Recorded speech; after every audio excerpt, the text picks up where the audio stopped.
Olá, está começando a Audiência Pública, o programa prestador de serviço aqui da TV Mix Regional. Muito obrigado a você que está aí na sua casa com o televisor ligado, acompanhando a nossa programação. O programa Audiência Pública é esse programa que procura a cada dia trazer um convidado especial levando muita informação para você. E hoje o nosso convidado veio de um pouco mais longe, fora dos nossos limites de abrangência, mas uma pessoa muito atuante também em toda a nossa região. Falo com o Juliano Matos, ele que já foi apresentador da EPTV Central, ali na região de São Carlos, é palestrante, jornalista, escritor. Eu vou parar de falar que são tantas qualidades, daqui a pouquinho você vai conhecer um pouco mais o Juliano, que vai estar se apresentando. É um prazer muito grande estar recebendo aqui e trazendo, com certeza, muitas informações. Juliano, obrigado por ter vindo, aceito o nosso convite, vindo de São Carlos, teve que sair cedinho, né, para estar aqui com a gente. Seja muito bem-vindo, viu? Paulo, muito obrigado. É um grande prazer para mim estar aqui, né, na Audiência Pública. Um grande abraço a você e a todos de casa, né, que estão acompanhando o seu programa. Bom, como eu disse, o programa Audiência Pública tem esse lado, esse cunho de prestador de serviço. É lógico de trazer também muitas informações, mas mais esse cunho. E quando nós, né, acabamos nos conhecendo, na verdade eu já te conhecia, talvez você não me conhecesse através ali da própria TV, né, na região de São Carlos, e também nas suas palestras, já vi, não participei, mas já vi em virtude da função da minha esposa, que acabou participando, fui levar, o Juliano está aí, a gente acabou vendo, né? Já tive a oportunidade de conhecer o seu livro, daqui a pouquinho a gente vai estar falando e mostrando também. Mas antes de falar de tudo isso, eu acho que o bacana e o que me surpreendeu é ver realmente a origem, né? Da onde surgiu o Juliano e hoje o jornalista aí consagrado, respeitado, palestrante, que já está num auge, né, da carreira, lógico, muitas coisas, muitos projetos por vir ainda. Quem é Juliano Matos?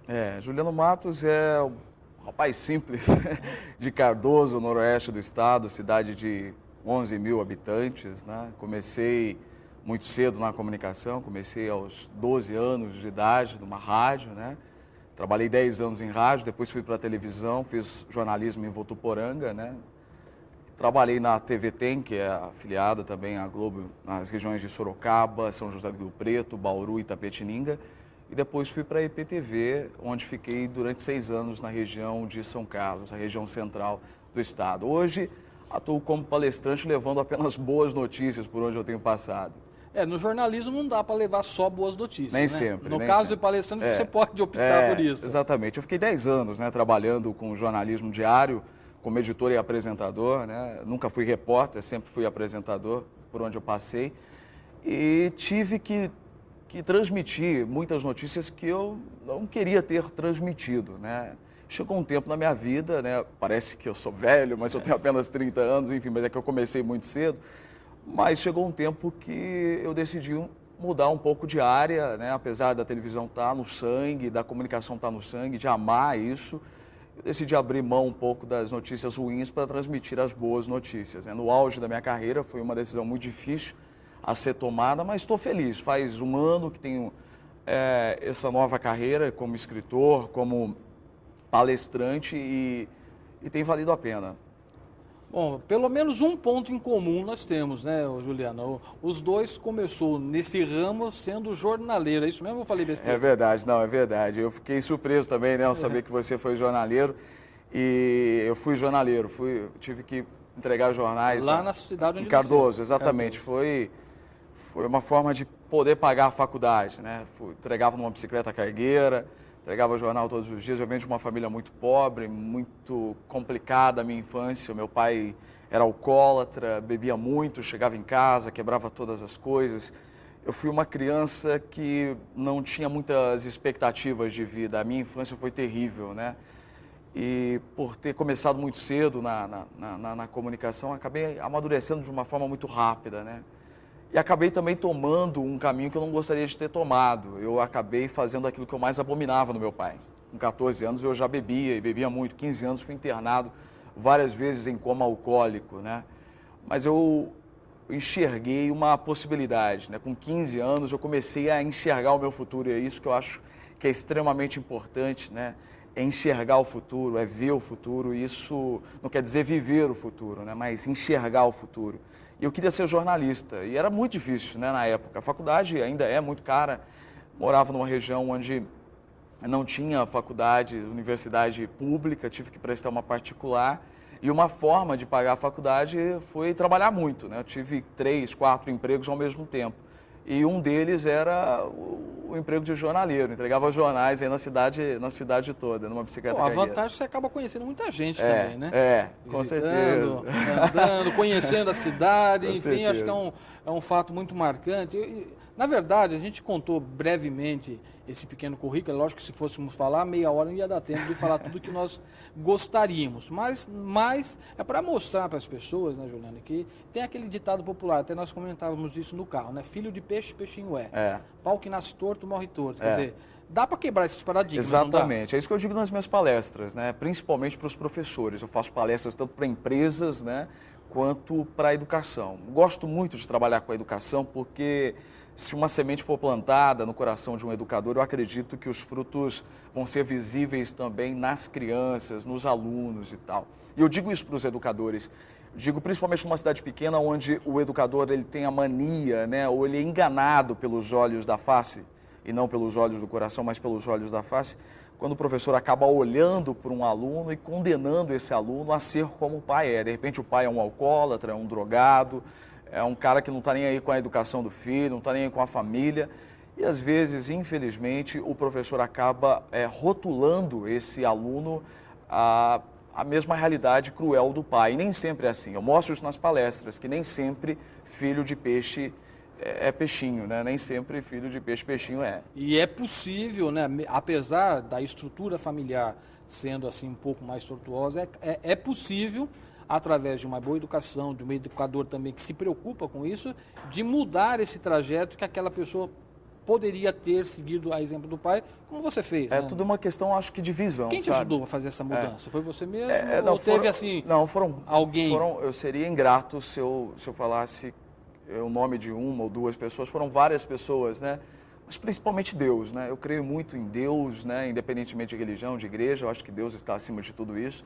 E Deus foi fundamental na minha vida para que eu deixasse, né, aquela situação que eu vivia, que eu estava seguindo, né? Eu digo que quando você não sabe quem você faz exatamente aquilo que você dizia que nunca ia fazer, né? E eu comecei a fazer exatamente o que meu pai fazia, aquilo que eu mais abominava nele. Então eu estava meio que perdido, né? Então eu precisei realmente de muitas pessoas. Foram muitas pessoas que estiveram no meu caminho e que me mostraram, né, essa visão em relação ao futuro. E visão é o tema das minhas palestras, eu uso isso, né? Não é à toa que fui para o jornalismo. O jornalista ele tem que ser observador, ele tem que ver aquilo que nem todos conseguem enxergar, para a partir disso produzir uma reportagem que todos entendam. Então eu uso toda essa questão do jornalismo, né? de um olhar diferenciado, para instigar hoje nas pessoas, para que elas também vejam de uma forma diferente, não apenas com os olhos da face, né? Mas com os olhos do coração mesmo, né? Porque nem sempre aquilo que os olhos da face mostram é a realidade. De fato, né? Inclusive tem aí uma frase célebre, né, do escritor francês muito conhecido, Saint-Exupéry, que fala: o essencial é invisível aos olhos, quer dizer, você tem que ver além dele. Isso é fundamental. Eu tenho uma frase que é bem próxima? Eu não conhecia essa, mas é maravilhosa. Eu fiz uma frase baseada na minha palestra que é: visão e enxergar os frutos quando só se tem a semente.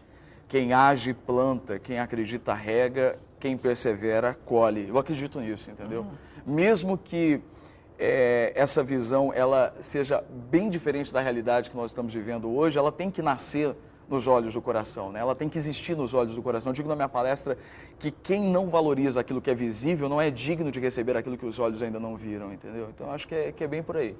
Bom, já que estamos falando de palestra, daqui a pouco vamos falar dessas experiências. Eu vou atropelando tudo, né? Não, mas é importante. Eu confesso que é mais fácil entrevistar, né? Porque eu sempre tive no papel de entrevistador e não de entrevistar. Mas isso é bacana, né? Esse bate-papo. E o bom do programa Audiência é que ele não tem assim um formato moldado, não temos protocolo, né? Isso aqui é bacana. Mas é bacana. E até falando sobre palestras, eu não vou lembrar o nome do palestrante, mas inclusive a minha esposa participou da palestra e ela chegou falando. Né? E até fez um exemplo dessa sua colocação em relação à visão. Assim, e pediu por uma pessoa que estava ali assistindo, participando da palestra, para falar que ela usava óculos, né? Meu exemplo aqui estava usando óculos. Quando você olha, o que você vê? Fala, os óculos. Fala, não, você vê além dos óculos, né? Porque os óculos estão aqui, embora a gente não vê ele. Quer dizer, eu não consigo ver os meus óculos, né? Você vê, não. Então, é mais ou menos por aí. Você vê além daquilo que realmente você está vendo. É mais ou menos isso? Né? Ou ficou muito difícil? Não, acho que é isso mesmo. Um escritor americano, Miles Monroe, ele tem uma frase brilhante que ele diz assim, que os olhos veem o hoje, a visão vê o amanhã, entendeu? É bem por aí, é bem diferente, né? A visão dos olhos da face com os olhos do coração. Bom, o jornalista Juliano Matos, que hoje é palestrante, né? E também escritor, eu vou mostrar aqui o livro que a gente está mostrando. Ele falou que na época de apresentador apresentava várias notícias, lógico. E através da palestra e também do livro, ele pode agora, vocês estão vendo aí no vídeo, boas notícias, só boas notícias. Até tem uma frase aqui que eu vou ler, não é minha, né? É do Juliano. Se você dorme e acorda sem nenhuma perspectiva, cuidado. É por aí mesmo? É bem por aí. É exatamente isso, essa visão do futuro, né? De enxergar o futuro. Eu acho que é extremamente importante. Existem pessoas que são, infelizmente, frustradas porque perderam a visão do futuro, né? Antes falava eloquentemente de um futuro e hoje, infelizmente, não conseguem ver, perderam o brilho do olhar, vivem por viver na rotina das suas vidas. Isso é terrível, né? Juliana, quem ler esse livro, o que vai encontrar? O que eu estava vendo aqui parece que não tem uma editora específica, lógico, foi impresso. Você não... O GPS da Vida Comunicações, que é a nossa empresa, né? É a empresa de vocês mesmos, exatamente. Né? GPS da Vida. Isso. Tem um site que a gente vai mostrar, que é da palestra, tá? Que eu vou até pedir, que é do Juliano, né? O www.julianomatos.com.br, para você conhecer um pouquinho o histórico do Juliano, agendar, contatos, enfim, tem tudo aí. Mas eu vou passar um outro que não está no GC, que é o GPS davida.com.br, que vale a pena, viu? Tem vídeos, tem mensagens, né? É lógico que o livro não está lá. E se a pessoa quiser adquirir o livro, tem como adquirir esse livro? Pelo próprio site, né? A gente leva o livro para as palestras, né? Então já foram... Quantos exemplares já foram? 15 mil livros vendidos em um ano, graças a Deus. Isso sem editora é um número expressivo, muito porque expressivo. É muito difícil se vender livro no Brasil. É muito difícil, né? E quando se trata de uma editora, foi uma opção nossa, né, de editar e de ter uma liberdade maior com o livro, né, de poder comercializá-lo nas palestras e assim por diante. Então, o livro ele é vendido pelo site, né, pelo GPS da Vida. Quem entrar no julianomatos.com.br vai conseguir entrar pelo GPS, porque há um link, né, que leva até o site. E pelo site também a gente vende para o Brasil inteiro. E hoje, quanto que o leitor investiria? R$15 apenas. É muito barato. R$15. Muito barato. Pelo conteúdo, gente. É lógico que eu não vou ler, eu já li o livro, tá? Recomendo, porque realmente vale a pena. E naquele momento que você está ali meio cabisbaixo, meio uma chateado, coletânea, né? Vale a pena. E você não precisa ter aquela vou ler hoje.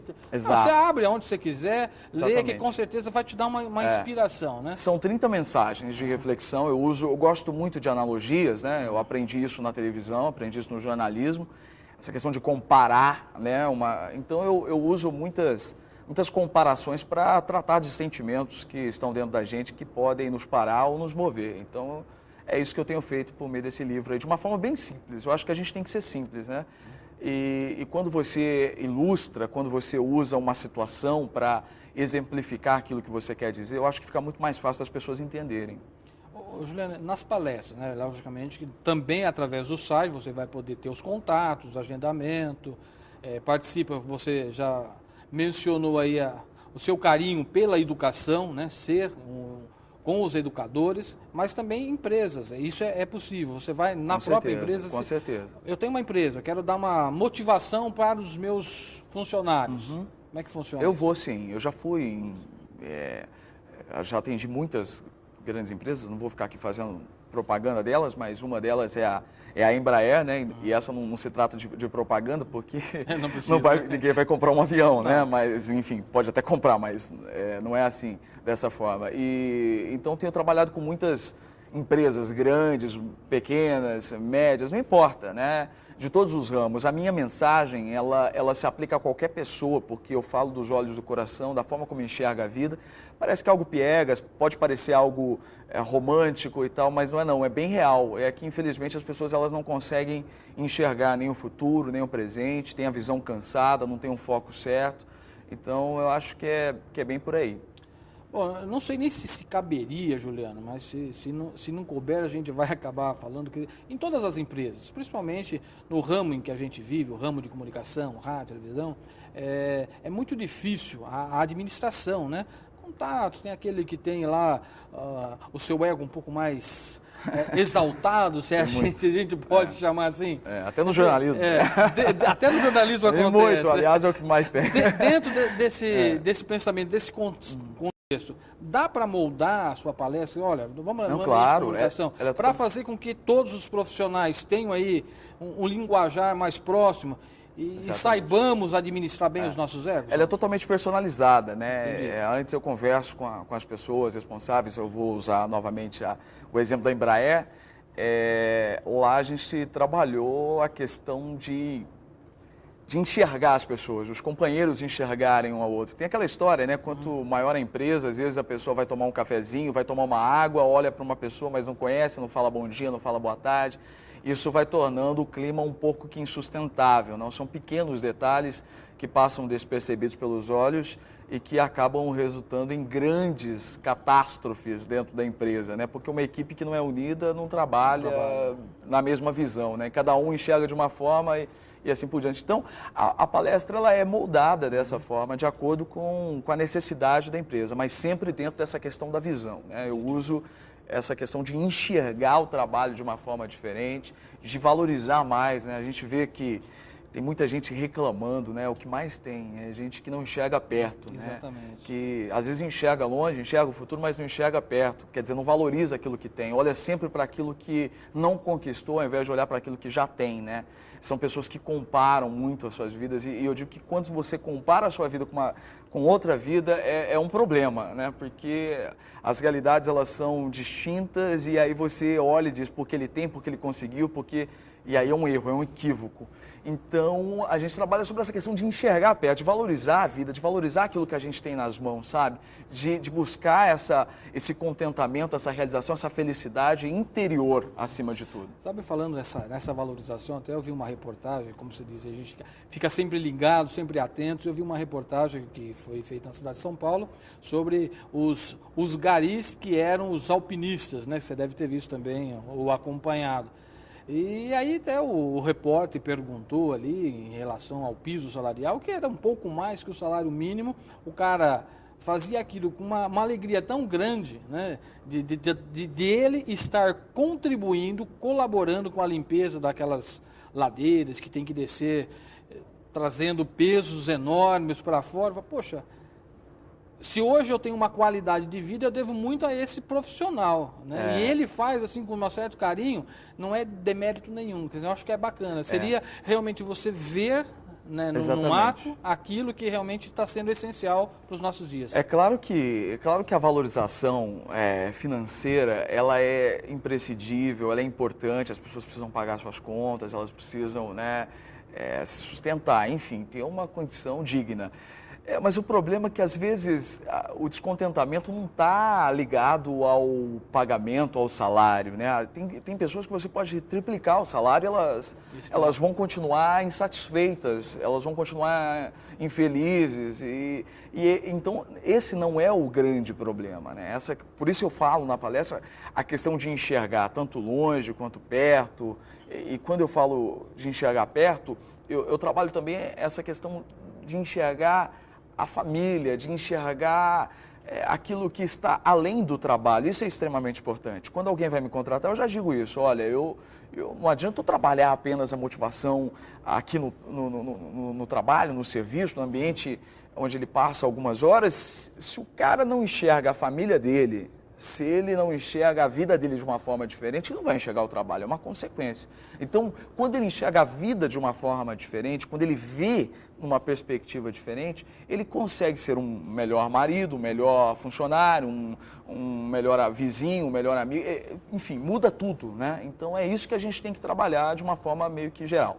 Bom, dentro desse conceito ainda de valorização, de enxergar bem a vida, a gente até estava comentando, né, vindo para cá, e eu já comentei numa oportunidade com uma psicopedagoga da cidade de Porto Ferreira também, falando que também é escritora sobre essa nova geração que a gente está vivenciando, né? Embora a gente estamos aí, eu estou numa geração mais à frente da sua, você está, e já estamos numa outra geração, meu filho, né?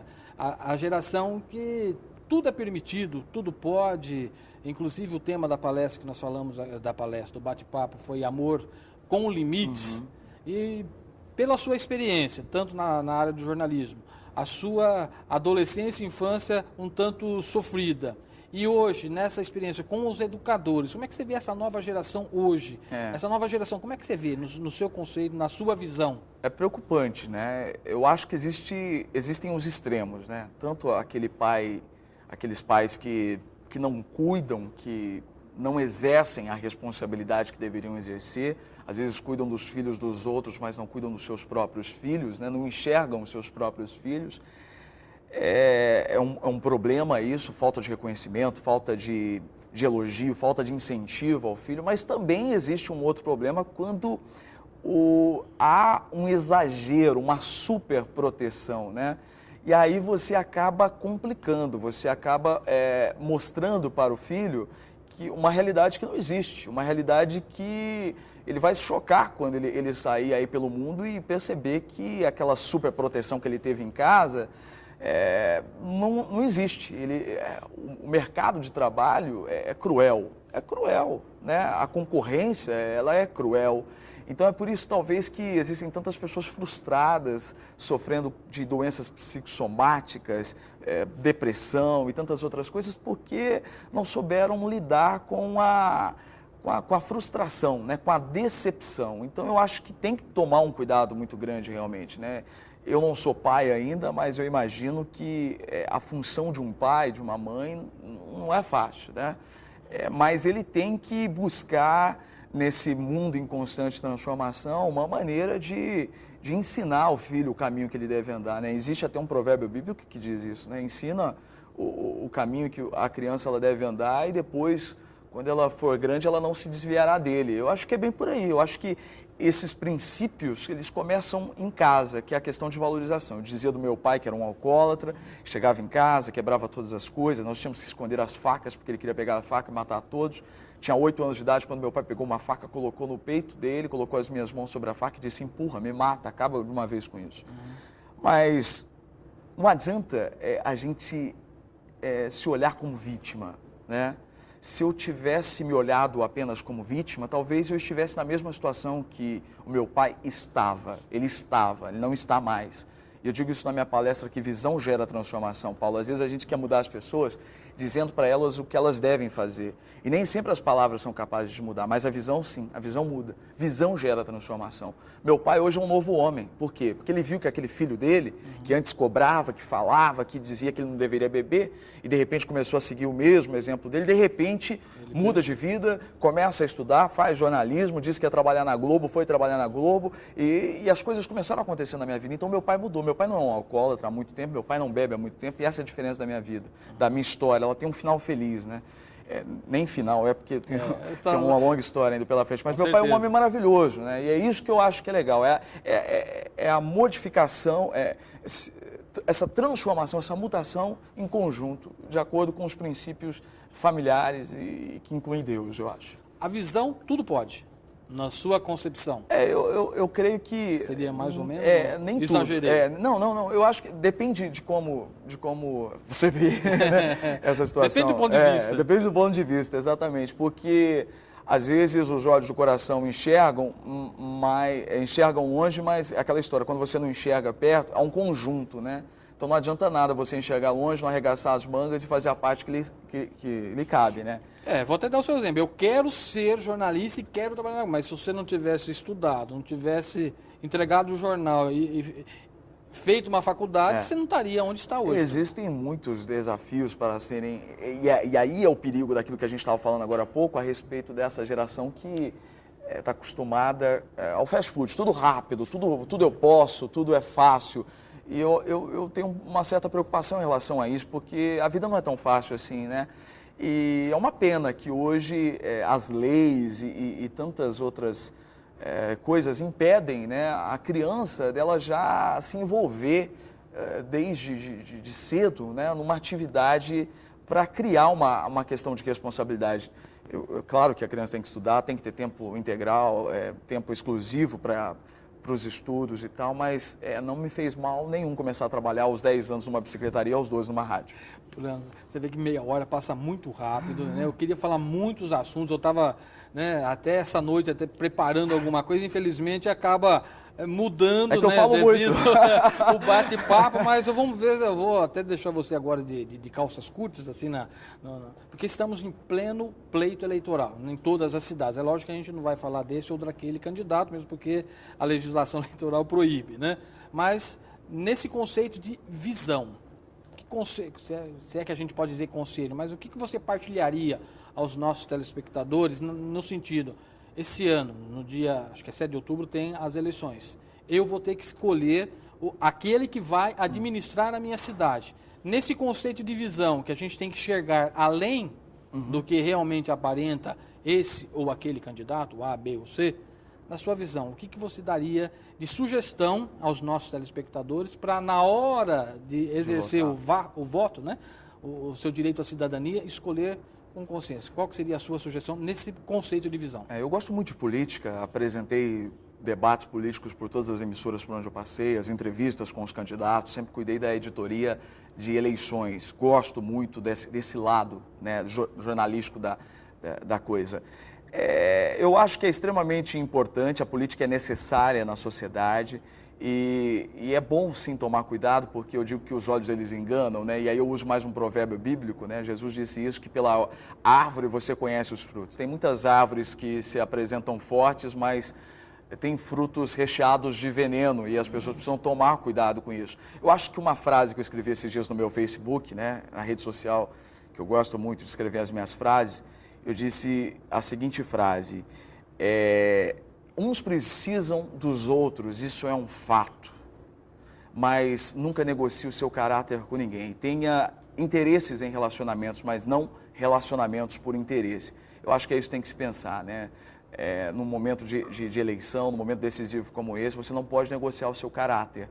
Você tem que exercer e não jogar essa semente que você tem nas mãos fora. Tem que usar de uma boa forma. Eu não ia falar nada, mas eu compartilhei essa frase aí, porque realmente acho que é mais ou menos por aí, né? Até eu estava lendo um livro, acho que se chama Luzes no Caminho, alguma coisa, e fala mais ou menos sobre isso, sobre a política, que a política pode ser, né, boa, o cara faz uma grande cova e enterra toda a comunidade para se sobressair, ou enterra a própria vida para gerar vida para outras pessoas. Exatamente. Acho que é mais ou menos o princípio da semente. A semente tem que morrer para gerar frutos.